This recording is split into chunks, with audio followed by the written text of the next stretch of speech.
Depuis que Luffy nous a montré le Gear 5, une question nous brûle les lèvres. Est-ce là sa forme ultime ou nous montrera-t-il dans le futur, comme pour le Gear 4, de nouvelles variantes de ce Gear? Eh bien pour ma part, je pense qu'il est évident que Oda n'a pas fini de nous surprendre avec ce fameux fruit du démon, du dieu soleil Nika. En effet, même si nous avons vu que le Gear 5 permet à Luffy de prendre beaucoup d'apparences différentes et de faire à peu près ce qu'il veut, il devra certainement spécialiser certaines de ses transformations pour tirer le meilleur de son fruit du démon dans ses futurs combats. Alors restez bien jusqu'à la fin de cette vidéo car nous allons voir ensemble 4 futures formes incroyables du Gear 5 de Luffy. Des formes qui pour la plupart, vous verrez, vont sans aucun doute bouleverser la vision que nous avons des fruits du démon. Gear 5, forme démoniaque. Alors là je sais ce que vous allez vous dire. Qu'est-ce qu'il raconte? Comment ça démoniaque? Ça y est, on en a marre de divin, démoniaque. Non les gars, attendez, écoutez et après vous pouvez juger. Pour ma part, les fruits du démon et leur association avec des esprits démoniaques est l'un des débats les plus intéressants de One Piece. Pourquoi? Parce que de nombreuses personnes se posent la question de savoir comment ont été créés les fruits du démon. Comment ces fruits permettent de donner des capacités? Et surtout, est-ce qu'il n'y aurait pas une raison mystique derrière tout cela? Ainsi, je vais tenter rapidement de répondre à cette question en vous présentant un état qui pourrait être au-dessus de celui d'éveil. C'est-à-dire qu'une fois qu'un fruit du démon est éveillé, il pourrait peut-être y avoir une forme plus pure, une forme de base, la forme démoniaque. Car oui, je suis convaincu qu'à l'intérieur de ces fruits, il y a bel et bien un démon. Et cela pour plusieurs raisons. Tout d'abord, nous apprenons que l'âme d'un fruit du démon est transférée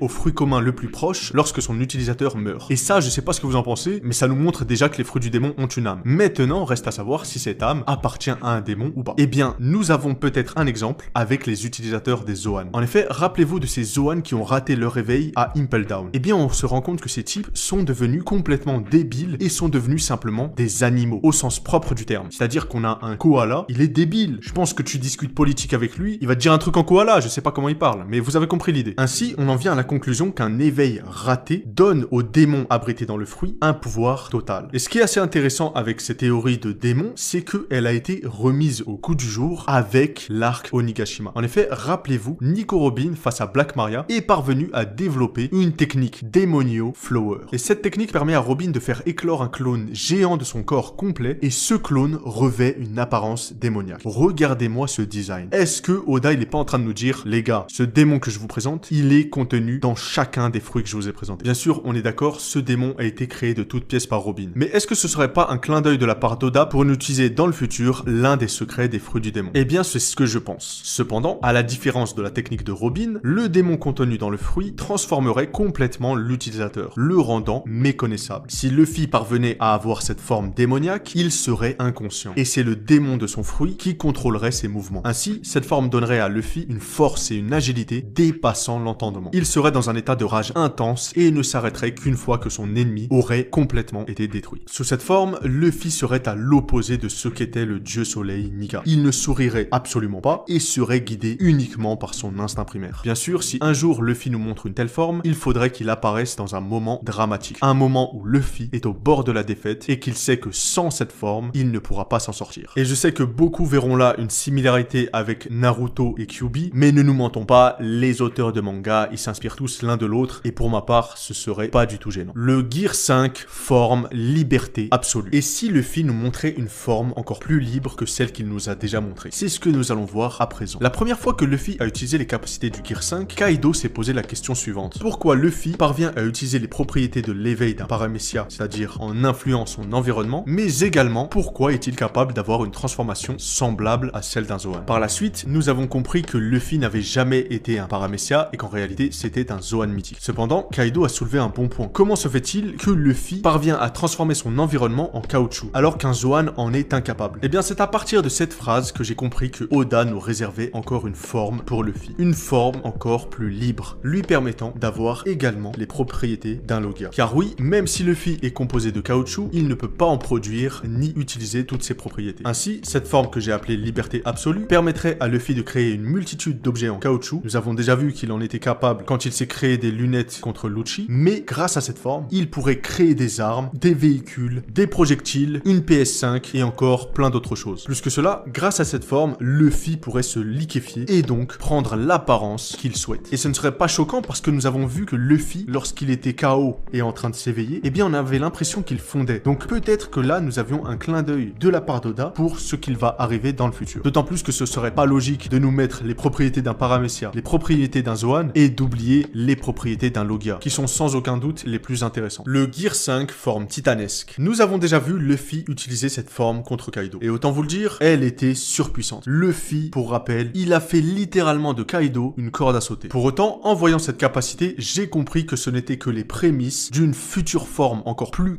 immense et plus puissante de Luffy. Une forme qui lui permettrait d'atteindre la taille qu'il souhaite. Comme par exemple Redline. Et oui, c'est une théorie que de nombreuses personnes partagent. Luffy pourrait être un jour amené à briser ce continent rouge. Et quand on voit ce qu'il a été capable de faire contre Kaido, on se dit qu'on a sous les yeux notre réponse. Luffy va un jour développer cette forme titanesque et prendre une taille démesurée. Et les gars, imaginez la dinguerie. Luffy qui nous fait un remake de l'attaque des titans en mode ce jour-là, les dragons célestes, ces petits enfoirés, s'en sont souvenus. Je vous le dis, si ça arrive un jour, ce serait du génie. Plus que cela, on sait que l'un des prochains arcs sera Elbaf. Là, j'entends tout le monde me dire comment ça, on sait que l'arc... Les gars, c'est bon. On va passer à côté d'une île de géants pour aller sur quoi? Sur une île de clowns? Non, c'est bon. Elbaf, confirmé. On aura l'arc. Donc arrêtez de me dire non, moi je vois pas Luffy passer par Elbaf parce que... C'est bon. Donc, comme je le disais, Luffy va arriver sur Elbaf. Et je suis convaincu que là-bas, nous allons avoir des géants surpuissants. C'est-à-dire que jusqu'à aujourd'hui, nous avons vu des géants, mais il faut se l'avouer, ils nous ont pas montré tout leur potentiel. Et je trouverais ça assez stylé de voir un Luffy prendre la taille d'un géant et s'imposer comme le nouveau chef de ce territoire. Car je suis également convaincu que Luffy sera amené à se battre contre Shanks et Shanks battu lui donnera la garde de Elbaf. Ou encore, deuxième scénario qui me vient en tête, Luffy pourrait aller sur Elbaf et abattre ce fameux serpent rouge sang. On sait pas encore ce que c'est, si ça se trouve c'est Redline, mais moi je vois bien une créature mythologique bien balèze, similaire à Jormungand, je sais même pas comment ça se prononce, mais en gros c'est un serpent de la mythologie nordique, et connaissant Oda, ça m'étonnerait pas qu'il se soit inspiré de ce serpent pour créer cette légende du serpent rouge sang. Quoi qu'il en soit, même si Luffy ne développe pas spécifiquement cette forme, préparez-vous dans le futur à le voir dépasser l'atmosphère avec sa taille. Le Gear 5, forme soleil. Vous le savez tous, lorsque les couleurs de la forme de Luffy ont été dévoilées, on a tous été surpris. Tout simplement car on s'attendait à voir pour ce Gear des couleurs vives sur lui, avec des cheveux flamboyants et des flammes tout autour. Cependant, l'apparence qui nous a été montrée, c'est un Luffy tout blanc avec des yeux rouges. Et j'ai trouvé ça intéressant de voir que le Gear 5 de Luffy, il est similaire à la forme Sulong des Minks. Et après, je me suis dit, quel est le rapport entre les deux là? Eh ben, c'est tout simplement la lune. Luffy a dévoilé son Gear 5 dans une nuit sombre et à la pleine lune. Ce qui pourrait sous-entendre que Luffy a peut-être une forme ensoleillée sous le coude. Une forme qu'il pourrait développer sous un soleil ardent. Et on le sait, les personnages qui ont été le plus proches du soleil, c'était les Lunaria. Les Lunaria qui, autrefois, vivaient sur Redline. Et là, je sais pas ce que vous en pensez, mais ça fait beaucoup de coïncidences. Parce que les Lunaria vénéraient justement cette légende qui était Joy Boy. Les Lunaria attendent depuis très longtemps de revoir le dieu soleil Nika. Et ils pourraient le retrouver sous l'apparence du Gear 5 ensoleillé de Luffy. Sous cette forme, Luffy serait entouré d'une aura brillante, avec des cheveux d'or et enflammés. Son aura serait chaleureuse pour ses amis et brûlante pour ses ennemis, faisant de lui un monstre de puissance. Plus que cela, rappelez-vous de ce que Vegapunk nous a dit. Autrefois, l'ancien royaume était alimenté par une énergie spéciale. Et cette énergie, je suis convaincu qu'elle venait de Joy Boy, l'ancien Joy Boy qui détenait le fruit du dieu soleil Nika. Ce dernier devait être capable de créer une énergie tellement puissante qu'il était capable d'alimenter l'ancien royaume en énergie. Et donc, je suis convaincu que cette forme soleil que Luffy va nous montrer un jour lui permettra de réchauffer le monde entier et de créer une source infinie d'énergie pour eux. Alors là, sur cette forme, je suis allé loin, mais c'est sûr et certain que le design qui a été conçu pour le Gear 5 de Luffy n'est pas le design final, la forme finale que Luffy aura. Non, pour moi, un dieu soleil, ça doit être jaune et enflammé. Voilà les gars, je vois pas autre chose moi. Je vous ai donc présenté les 4 futures formes du Gear 5 que j'ai imaginé pour Monkey D. Luffy. Bien sûr, les possibilités sont innombrables, car pour rappel, le fruit du démon de Luffy est basé sur l'imagination. Et pour ceux qui douteraient sur le fait que Luffy pourrait développer une nouvelle forme, gardez en tête que les futurs arcs de One Piece nous réservent de nouvelles surprises et de nouveaux défis pour Luffy et son équipage. Donc qui dit nouveau défi, dit nouveau pouvoir. Et ces nouveaux pouvoirs pourraient être bien accueillis par de nouvelles formes développées par Luffy. Maintenant, c'est à vous de laisser libre cours à votre imagination et de me mettre en commentaire les formes les plus folles que vous avez en tête pour Luffy. Quant à moi, je vous dis à bientôt.